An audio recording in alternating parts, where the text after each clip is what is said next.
Everything Old is New Again, America's entertainment pop culture talk show. It may well possess a rudimentary intelligence. I'm trying to think, but nothing happens. Felt a great disturbance in the force. Hello, I'm Mr. Red. Come on, Mark, like a job for me. Where's the goodies? Leave the gun. Take the cannoli. I bet you wouldn't have done anything like this if Mom and Dad were here. You filthy criminal. Excuse me while I whip this out. Go ahead. Make my day. Here are your hosts, Douglas Viviani and David Cohen. Space, the final frontier.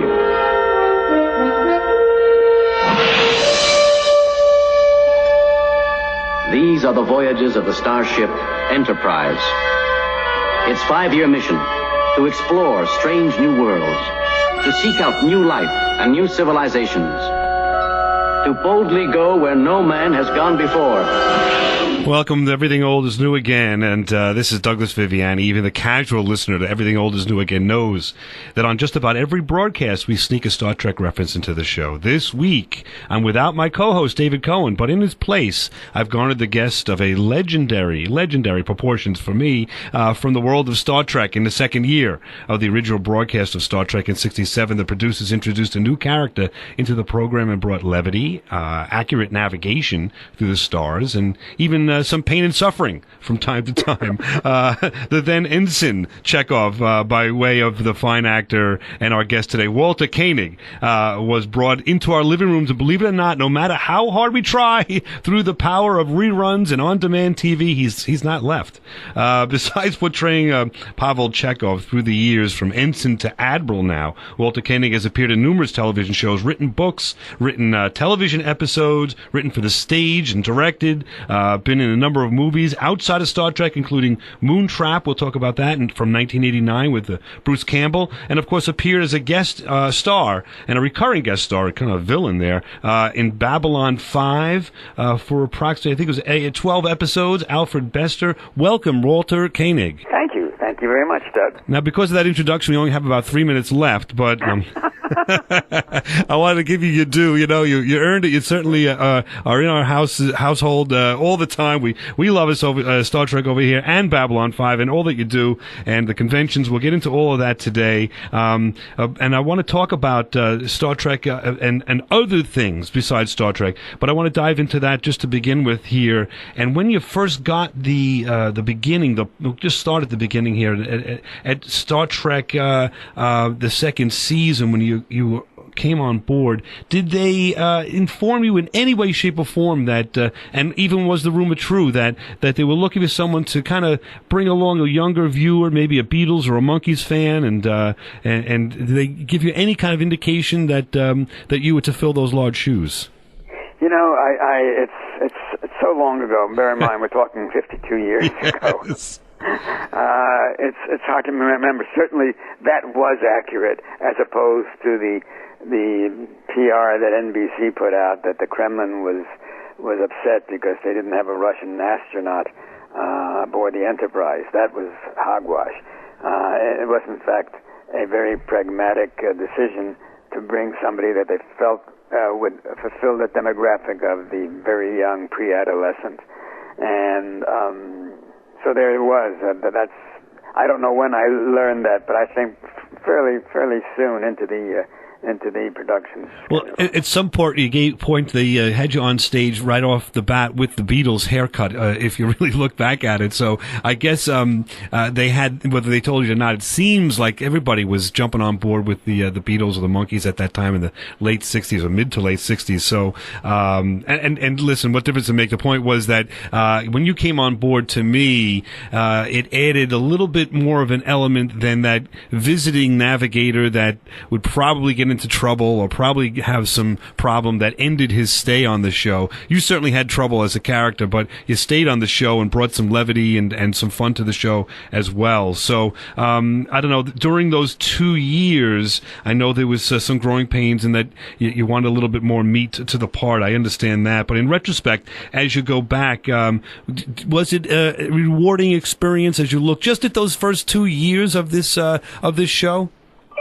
It was rewarding. I got paid every time I worked, so that was rewarding. It was the first time that I had a fairly constant paycheck. The first year was so novel and so different from anything that I experienced, having a relatively steady job, that I just enjoyed going to work. Like everything else, you acquire some stimulation as you go along, and when the role didn't expand particularly, I became a little restless. In fact, I left the series for a month in my second season, the third year of the show, to do a play in Chicago opposite Jackie Coogan, and the actor who played opposite Charlie Chaplin when he was like a child, and that was great fun. And I never regretted the fact that I took that month off to have that experience. So I'm restless. I have an ego. I felt I could do more than I Captain and Warp Factor 2 Captain, and so I having been invited to do the play, I was anxious to go forward with that. So yeah, I've complained over the years, and probably a lot of people resented it, particularly actors who can't get any work. But that's me. I was a good soldier. I didn't complain. I didn't throw tantrums.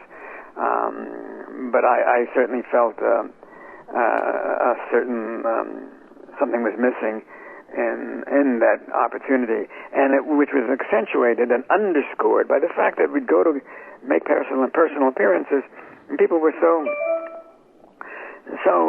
positive, and there was so much approbation and reinforcement, and for doing so little. So it sort of accentuated the whole sense of I have this opportunity, but it's not really the opportunity that I might have had the writers been instructed to write more rewarding material for the character. Bear in mind, I'm not the only actor who was in that position. George Takei, Nichelle Nichols also felt a little frustrated by on the one hand, all of the accreditation that we received, and on the other hand, on the lack of substantial things to do on the show. Which is totally understandable, but from a fan's point of view, certainly you did add quite a bit to the show. But I think what you're saying is a precursor to when they did Next Generation. They basically took what you're saying and expanded that. Those 7 characters that were on the Enterprise, or I guess you'd say the Enterprise, for that show, had the opportunity. They all had individual, if you look at it, they had individual shows focused on them. They passed the baton a little bit. Certainly there were stars that were in every show and a lot to the scenes, but they did share it, and you did explore the backstories of almost all those characters, and I think you were a precursor kind of to that, inadvertently or on purpose, whatever it might be, with these producers, to say, you know what, these other characters have other things to do. And I don't know if you agree with that or not, but that it seemed to have happened for the next generation, that what you were looking for. Well, you're absolutely right. And, some of it has to do with the times. We had more, back in the 60s, there was more of a caste system regarding television series and the regular players on those shows. It was just standard practice that you'd have, the most significant principles being focused on, and those subordinates, those secondary characters, being more in the background. And it showed up in the credits. The credits in those days, the real stars of the shows received their credit at the top of the show, and the secondary characters received theirs at the back. In fact, we received ours in between the guest stars. So it wasn't a great deal of acknowledgement to those performers. But hey, as I said, I was just grateful for the opportunity to have a job most weeks, and I felt very thankful for that. But you get restless. You're an actor. Absolutely. You're in this job because either you have a very strong ego, or because you have a weak ego. And a weak ego demands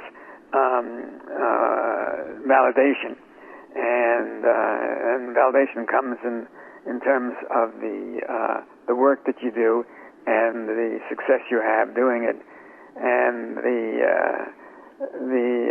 the praise of those watching it. And I guess I suffered really from a weak ego, because when I wasn't challenged as an actor, I really felt being that I was a secondary character, and it affected my attitude about things. Well, you're a starring character on Everything Old is New Again at this point. We'll take that as a segue. We'll come back right after this on Everything Old is New Again with Walter Koenig. You're listening to Everything Old is New Again, America's entertainment pop culture talk show with Douglas Viviani and David Cohen. Plant life of extraordinary intelligence and technology. They have captured Mr. Spock, apparently under the orders of a human named Caniculus. Something's happened to his brain. Electrical activity decreasing. It's too late, Captain Kirk. In a few minutes, your friend will be gone. Murderer! You've killed Spock! Behold, gentlemen, the dawning of a new era. Spock 2. Welcome back to Everything Old is New Again. That's a little piece of Infinite Vulcan, which is an episode of the Star Trek animated series, I believe, in 1973. We're sitting down talking with the actor, director, writer, Walter Koenig. We're very happy to have him on board. I just want to dive into that. That's basically an episode where Spock is cloned into like a giant Spock, and in order to do so, you need to eliminate or kill the original Spock. Of course, they find a way around that with the help of the giant Spock. Leaving two Spocks. How many times can I say that word? But the question is, there's a theme there and a message, and Walter Koenig, you're the author of that episode. So please take us, if you can, behind the scenes of writing the episode, and what were you trying to tell us? Was there a morality play? Was it just for fun? Where do we go with this? Well, the background of that is, when Star Trek was canceled, it was as if the telephone company had turned off my phone, and this didn't ring. There were no invitations to audition. There was really my activity as a professional was curtailed so abruptly and so completely that it was rather distressing. So I finally decided that I had to find reason to get out of bed in the morning and stop staring at the cracks in the ceiling. So I determined to write a novel, and that gave me purpose and an object to point for. And I did that every morning for about 6 months until I finished it. And at some juncture from there, I wrote a screenplay. I don't remember the exact course of events, but I wrote a screenplay, a suspense story, and I needed it. I was working on a typewriter with whiteout, and this was like 1971 or so, 70. And Gene Roddenberry's secretary was willing to, for a fee, to rewrite my screenplay, to take out all of the mistakes, the typos I'd made, etc. And it was about then that the animated Star Trek was being discussed, and she showed him my screenplay, and he liked it well enough to invite me in and discuss the possibility of writing for the animated series. So it was at the time, cloning was. This is back in the early '70s. Was very topical. It had a resurgence later on, maybe a decade or so later. But at that juncture, it was also a subject that was bandied about with great enthusiasm. So I came up with the idea of the Spock, and I guess I'm not quite sure, but I think what people objected to was the fact that I made him a giant Spock. Well, that was a choice I made. This is, after all, it's animation. Right. But what I didn't count on was putting him on a planet where they were talking vegetables. And I felt if we're going to have talking vegetables, and that was Gene's idea, then anything goes. Right. Right. So I think maybe that was my justification for making Spock a giant. I had fun writing the first draft. However, Gene, evidently, which I learned much later, was notorious for asking for rewrites. I thought I was the only one that he put to that task. And so I wrote a second draft and a third draft and a fourth draft and a fifth draft ad infinitum, ad nauseum. And finally, I guess after 9 or 10, he said, okay, we can shoot this. And that's the way it went. I mean, whimsically, I named one of the plants a Redlaw plant, which is Walter backwards.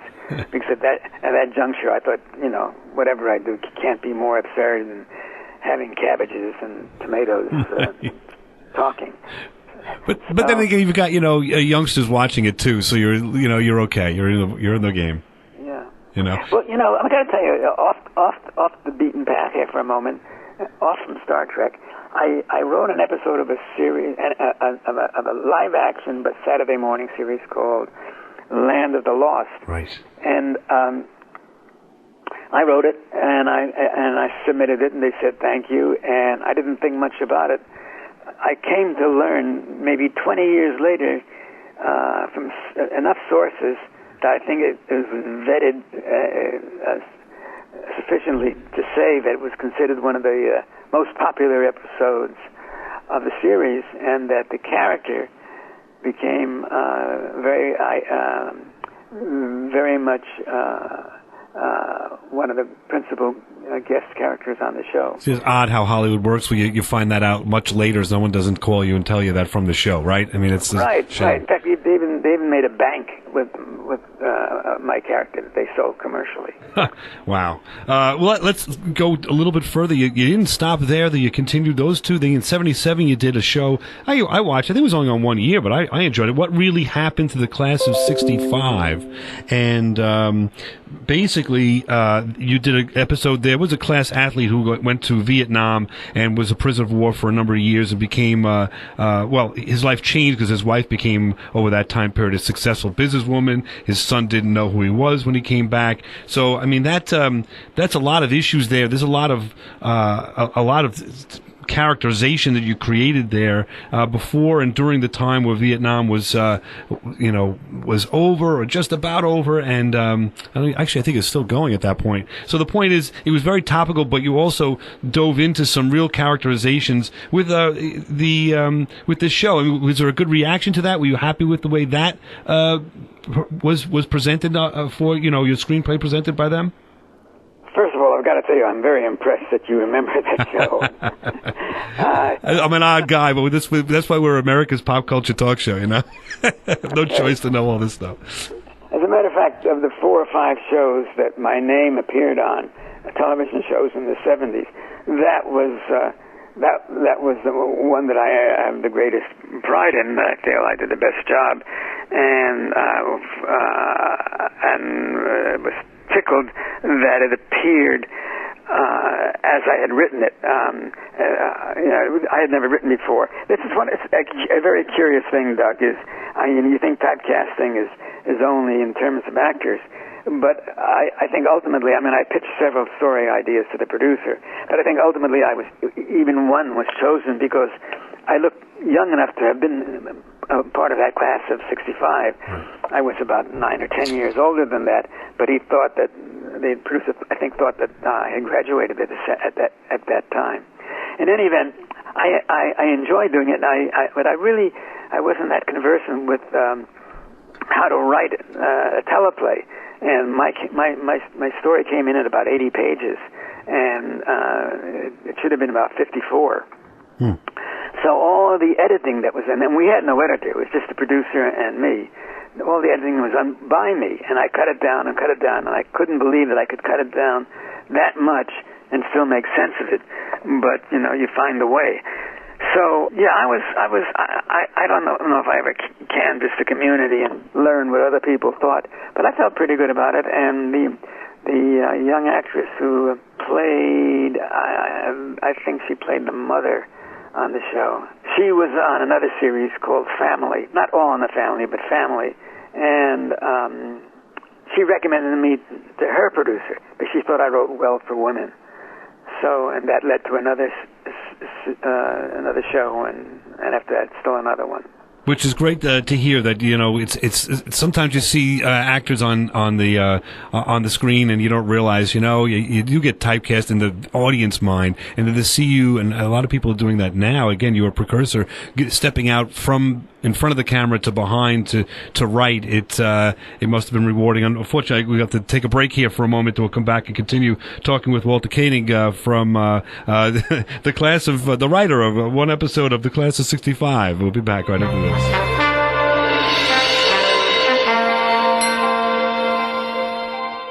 Now, back to America's entertainment pop culture talk show. Everything old is new again, with Douglas Viviani and David Cohen. You can't trust Byron or his people. Now you see that I was right. And maybe we could have avoided this if we'd opened negotiations. You can't talk to them. You can talk to her. You can talk to me. Everyone talks to me. People like talking to me. I guess I just have that kind of face. But you can't talk to them. They can't be trusted. Just leave it to us.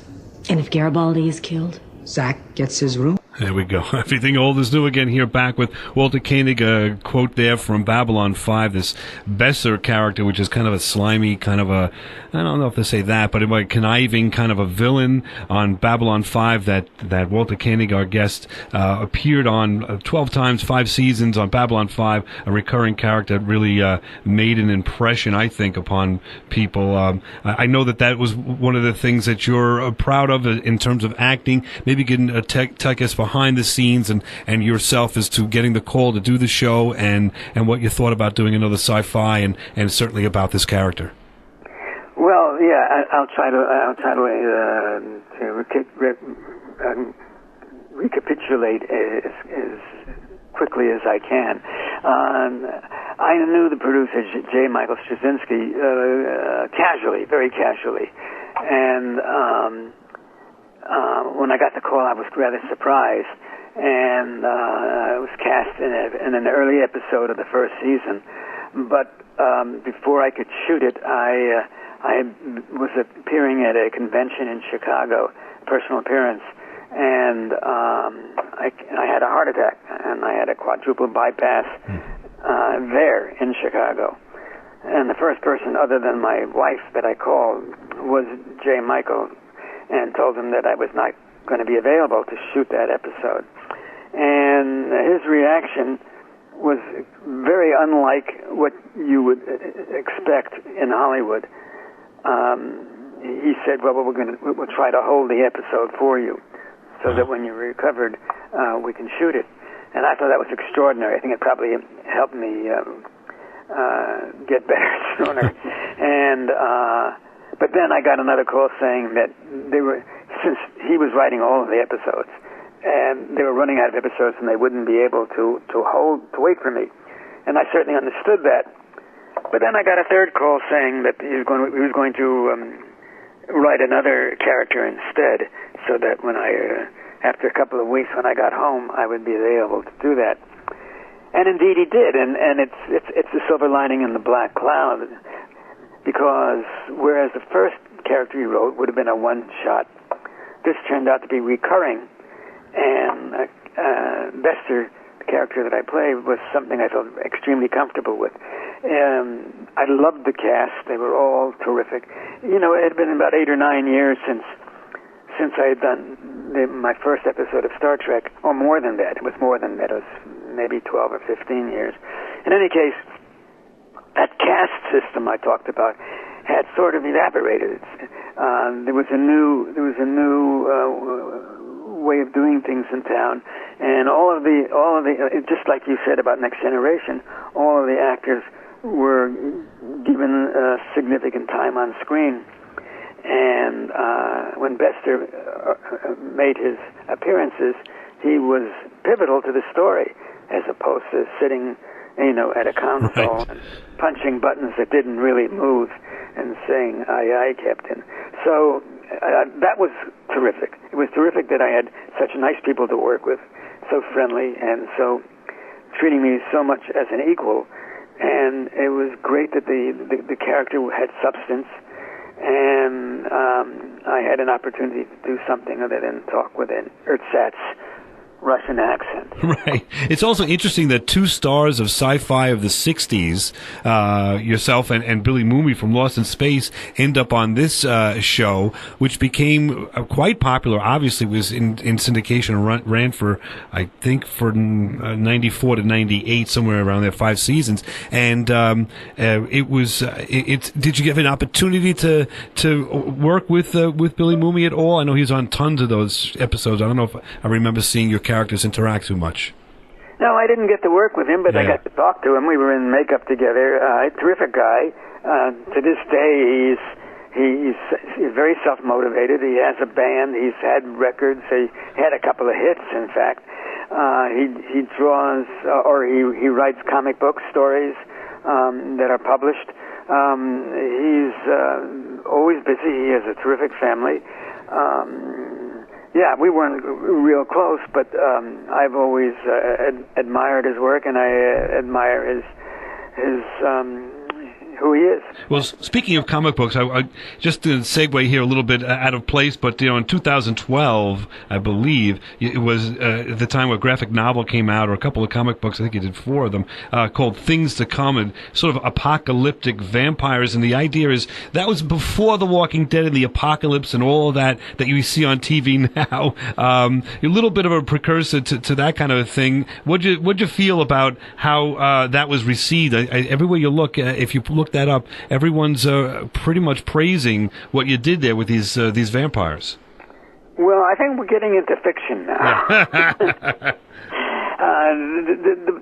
I had fun. I wrote it as an outline for a screenplay, and then because I wanted to get something back up there, and then as I looked around and I saw that so many graphic novels were being turned into feature films, I thought maybe that would be the shortest distance between 2 points. Writing it as a graphic novel so people could see, could actually see it like it's storyboarding a movie. And I had a terrific artist. The problems with the book were mine. Although I had written, 3 episodes for Malibu Comics of a character called Raver, which I had created back in the 90s. I made some mistakes, mostly in not explaining. I kept shifting locations and time periods in my story, and I don't think I explained that sufficiently. And we had a situation where, in order for the vampires to exist, that the sun had to be blocked out. So there was an apocalyptic event that occurred that left a gaseous haze over the earth, and so the sun couldn't shine through. So it made it available for vampires to be created. But it also made the book very dark, and it was hard to distinguish characters one from the other. I still think it's a very interesting story, and I have been approached on more than one occasion to either republish it, have it published again, or maybe even do a screenplay.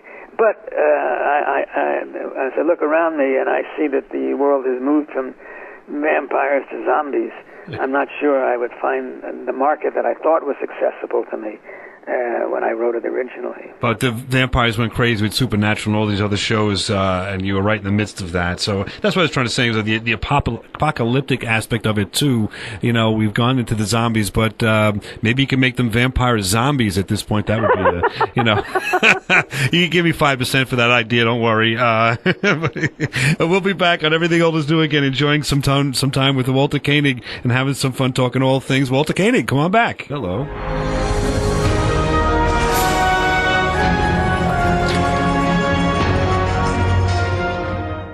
This is Everything Old is New Again, America's entertainment pop culture talk show with Douglas Viviani and David Cohen. Where's Apollo?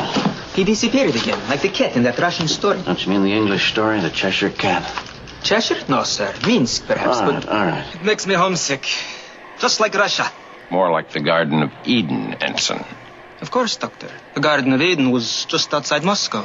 A very nice place. There we go. Everything Old is New Again here with Walter Koenig. That's some Chekhov-isms, if you will, from the TV show. Of course, you know, Star Trek. To me, I know that there are... we've had a discussion about that character and some limitations that you had, but bringing in some of those quips and some of that, a little bit of a smile to your face, is memorable to the Star Trek fan and does... put the character in our hearts that we won't forget. So just wanted to throw that out there. But Mr. Koenig, my thought is about your writing. We were talking about you've done quite a bit, and it seems like most of what you're writing is not just like Paul McCartney said, silly love songs. You know, that it's not mostly just kind of a writing just for a fun, silly story. It seems to be that you've got a message or maybe a morality kind of play that you have in your mind before or during the writing process of what you're doing here. Am I on base there or wrong? Well, you've been on base all day, so that's great. I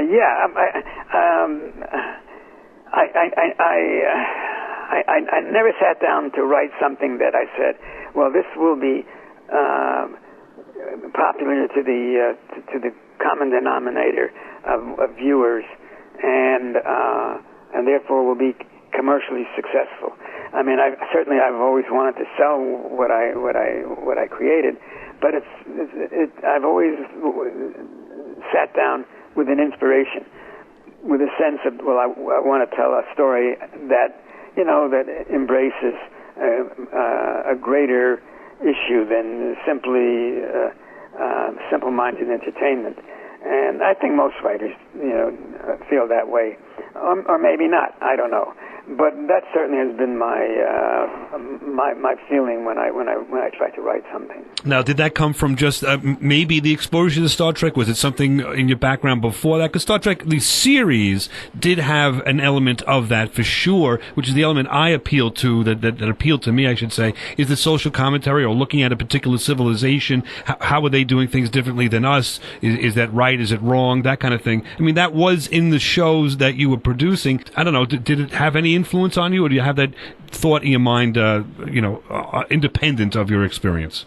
Well, it might have had some subliminal influence. It certainly didn't have any right out front influence. I mean, I was already 31 when I started on Star Trek. Right. I had already developed some ideas and some sense of ethics and philosophy and how we're supposed to treat each other. And I think that's what drove my creativity and the stories that I came up with. As you would see if you ever could decipher things to come. I always was trying to write something that was important to me, that I could be personally invested in. Before we end this, and I know we have to in a couple of minutes, I just wanted to jump in on something that we haven't touched on, if you don't mind. Sure. And that's my conversion to a very, very intense religious sect that believes in human sacrifice. No, I'm just kidding. No, I was just going to say, I've done a couple of, several very small independent fan films. Fan insofar as the money that was contributed to the projects were basically from fan contributions, and the one that we just finished and had a screening of in a regular theater is called Renegade's Requiem, right? And it's the ultimate story, Chekhov's ultimate story, and I'm really quite proud of a lot of things about it. Due to licensing situation with CBS, which owns Star Trek, we had to actually remove every reference to Star Trek. So we had to take off insignias and change the shapes of ships and not call the characters by their names. But you'll recognize all the actors are from different series of Star Trek: Next Generation, Deep Space Nine, Enterprise. Yeah, Michelle Nicholson, Tim Russ, and Robert Beltran are in that, Gary Graham, so you definitely will recognize the actors and the characters they play as well, for sure. That's definitely something to look at. We could definitely get into that a little bit more, certainly next show as well. We're spending a little time with Walter Koenig, and I definitely we're prepared to talk about that. But look at that, because you can get that online. Just look up Renegades, just Star Trek Renegades, and this one's, I think you have the Requiem is the one that just was released. Well, I don't think it's going to say Star Trek this time. Oh, you're right. Okay, so just look up Renegades Requiem, and that's a good point. And you'll find that, and they play them. You can play them on the computer. They're great episodes. I have a lot of fun with that. We could talk about that too next show. I'm very happy to get into also the new voyages you did, To Serve All My Days and Of Gods and Men. So that'll be a lot of fun. I just want to turn the smidge here, and we'll pick this up a little later. The movie you did in '89, one of the first movies I rented as I had VCRs were just coming out, and it was something that was unexpected to me, a horror science fiction movie with Bruce Campbell called Moontrap, and this Lee Lombardi was nice to look at too, wasn't she? What did you think of that experience with these characters in that movie? I had a great time. It was terrific. It was the first time I had ever had a leading role, and so that was great fun. And I proved to myself that you can be the lead and not be a jerk. Right. That you can be a good person and get along with your cast and the crew, and not be a dilettante and not try to order people around or ignore them. I hope you're reading the... Yeah, veiled reference to someone we might know, sure. We can okay. put the pieces together. This is before Babylon 5, and my opportunity were with Bruce Boxleitner and Jerry Doyle and all those folks who I had a terrific time with. Yeah, so everybody pitched in. It was a union film, which was important to me. But at the same time, we all helped each other. The makeup guy, person, gripped for us if we needed it, and I pitched in and did whatever was required to do. So, I had a terrific time. Robert Dyke was the director, and I think we did a pretty good job overall. And